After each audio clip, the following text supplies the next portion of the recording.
how does a living organism, like you and me, turn into a fossil?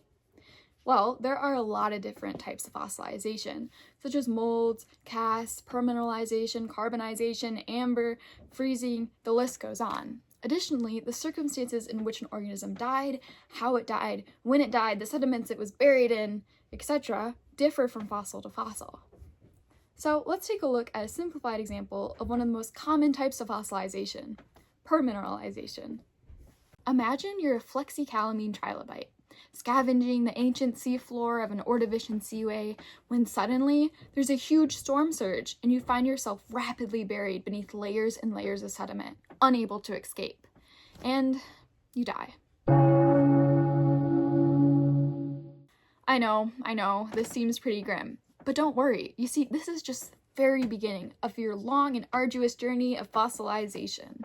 Tired of life? Feeling bored? Your day-to-day got you down? Start your fossilization process today! Side effects include definite death. Fossilization is fairly rare. It requires a lot of different circumstances to take place. For example, an organism is commonly quickly buried underneath sediment in order to separate its organic material from biological factors and dangers to preservation, such as scavengers. Over time, minerals from the nearby sediment will infiltrate your pores, eventually down to the very cellular level, replacing the organic material.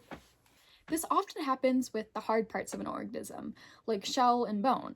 However, soft part fossilization does occur, albeit rare. Take, for example, the famous Beecher's bed Lagerstätte, in which trilobites have been preserved with antennae, limbs, and even eggs intact.